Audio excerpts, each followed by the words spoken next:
আচ্ছা, আপনাদের মধ্যে কি এমন একজনও আছেন যিনি জীবনে হারতে চান?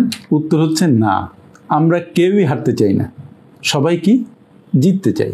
এরপরে যদি প্রশ্ন করি যে সবাই কি জিততে পারে, উত্তর হচ্ছে না, সবাই জিততে পারে না। কিছু মানুষ জেতে, কিছু মানুষ হারে, হার জিত থাকেই। কিন্তু আপনি কি জিততে চান? আমি জানি যদি কাউকে ইন্ডিভিজুয়ালি আমি এই প্রশ্নটা করি, তিনি অবশ্যই বলবেন যে নো, আমি হারতে চাই না। আমি বলি আপনি হারতে চান না, কিন্তু হারছেন কেন? কে আপনাকে হারতে বলেছে? কে আপনাকে হারতে উৎসাহিত করছে? আপনি বলবেন যে আমি তো জেতার কোনো পথ পাই না। কথা সত্য, আমরা সবাই জেতার পথ পাই না এবং জেতার ফর্মুলাটাও জানি না। সুপ্রিয় শ্রোতা, আমার আজকের ভিডিওতে আপনাদের স্বাগতম। আপনারা যারা আমাকে নতুন শুনছেন তাদেরকে অনুরোধ করি চ্যানেলটিকে সাবস্ক্রাইব করে পাশে থাকা বেল আইকন প্রেস করে আমাদের আপলোডকৃত প্রত্যেকটি ভিডিও নোটিফিকেশন প্রাপ্তি নিশ্চিত করুন। আর যারা আমাকে শুনছেন অনেকদিন ধরে তাদেরকে বলি যে আপনারা এই ভিডিওগুলো সবার মাঝে ছড়িয়ে দিন। চলুন যাওয়া যাক মূল আলোচনায়।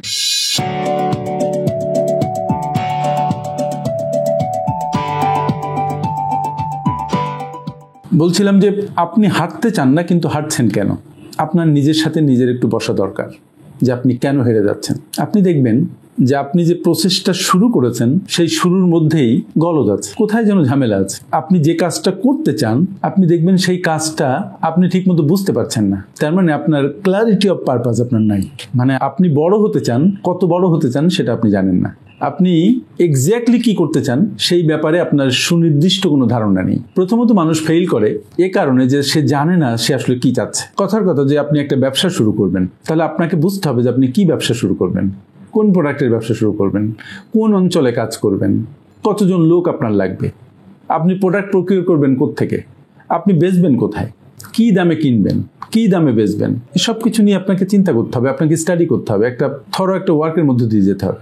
যাওয়ার পরে আপনি একটা ধারণা পাবেন যে ইয়েস আপনি এই ব্যবসাটা করবেন। যেমন ধরেন আপনি প্রতিদিন ৩,০০০ টাকা ইনকাম করতে চান, এটা হচ্ছে আপনার লক্ষ্য। আমি একটা সুন্দর বিজনেস আইডিয়া আপনাকে দিই যে প্রতিদিন ৩,০০০ টাকা আপনি ইনকাম করবেন। আপনি এক কাজ করুন না, আপনি কিছু টাকা ম্যানেজ করুন, আব্বার কাছ থেকে হোক, আম্মার কাছ থেকে হোক, বন্ধু বান্ধবের কাছ থেকে হোক, সোজা চলে যান কোনো মাছের বাজারে, যাত্রাবাড়ি মাছের বাজারে যান, কাওরান বাজার মাছের বাজারে যান। সেখানে যেয়ে দেখবেন যে অনেক মানুষ ভোরবেলা থেকে তারা মাছ কেনা বেচা করছে। আপনি একই জায়গায় মাছ কিনে ৫০,০০০ টাকায় মাছ কিনে দেখবেন যে সেটা ৫১,০০০ টাকায় বেচতে পারছেন ৫ মিনিটের মধ্যে। Do that. এরকম যদি কয়েকটা চালান আপনি বিক্রি করেন, ৩টা চালান বিক্রি করলে আপনার ৩,০০০ টাকা লাভ হয়ে যাবে। এটা এমনটি হতে পারে ৯,০০০ টাকাও লাভ হতে পারে। প্রতিদিন সকালে মানুষের ঘুম থেকে ওঠার আগেই আপনি এই লাভটা করে আসতে পারেন। এবার আপনি ভাববেন যে স্যার আপনি কি বুদ্ধি দেন, আমি কি মাছের ব্যবসা করবো নাকি? আমি বলি যে ইয়েস, আপনি যেহেতু কিছু করতে পারছেন না অবশ্যই মাছের ব্যবসা করবেন, না সবজির ব্যবসা করবেন, যে কোনো একটা ব্যবসা করবেন। যেমন আমার পরিচিত এক বড় ভাই মাস্টার্স পাস, আমার কাছে একসময় এসে বললেন যে আমি খুব বিপদে পড়েছি। তা বললাম যে কোনো কাজ করেন। বলে যে আমি চেষ্টা করেছি। তা আমি বললাম যে কী চেষ্টা করেছেন? উনি তখন বললেন যে উনি ভ্যানে সবজি রেখে বিক্রি করেছেন কয়েকদিন, কিন্তু ওনার মনে সায় দেয় নেই, ওনার কষ্ট হয়েছে। কারণ একজন মাস্টার্স পাস করা মানুষ অনেক দিন ভালো জব করেছেন, তিনি কিভাবে সবজি বিক্রি করেন? মূলত আমাদের মানসিক বাধাটা হচ্ছে ওই জায়গায়। আমরা হেরে যাই অন্য কোনো কারণে নয়, আমরা প্রথম হারি আমরা নিজেদের কাছে। আমাদের মন আমাদেরকে হারিয়ে দেয়, আমাদের অ্যাটিটিউড আমাদেরকে হারিয়ে দেয়। শুনুন, কোনো কাজ ছোট নয়, সব কাজই বড় যদি আপনি সেটা মহত্বের সাথে করতে পারেন, আপনি সেটা সততার সাথে করতে পারেন। কিন্তু আপনার মধ্য থেকে অহংবোধ, অহংকারকে দূরে ছুঁড়ে ফেলতে হবে। চুরির চাইতে কাজ ভালো, এটা আপনাকে মনে প্রাণে বিশ্বাস করতে হবে এবং যে কোনো কাজ আপনাকে করতে হবে। আমি একটা ছোট্ট গল্প বলি। আমি তখন নটিংহাম ইউনিভার্সিটিতে পড়াশোনা করছিলাম। তো আমি যে বাসায় থাকতাম সেই বাসায় আরেকজন ভদ্রমহিলা থাকতেন। সেই ভদ্রমহিলা কাজ করতেন সচিবালয়ে, খুবই উচ্চশিক্ষিত মহিলা। তার হাজব্যান্ড বা বয়ফ্রেন্ড সে কি কাজ করতো আমি ঠিক জানতাম না। আমি একদিন নটিংহাম থেকে লন্ডনে আসার জন্য বাস স্ট্যান্ডে গেছি, যে দেখি যে ওই ভদ্রলোক বাস স্ট্যান্ডে ট্রলি ফেলছেন। আমি তাকে দেখে হাই দিলাম, সেও আমার হাইয়ের প্রতি উত্তর দিল।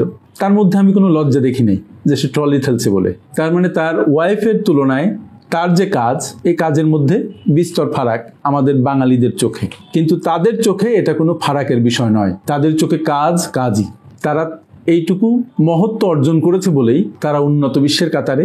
আর আমরা পিছিয়ে আছি বিকজ আমরা সব কাজকে কাজ মনে করতে পারি না। আমরা মনে করি এটা ছোট কাজ, এটা বড় কাজ। নো, ছোট কাজ বড় কাজ বলে কিছু নেই।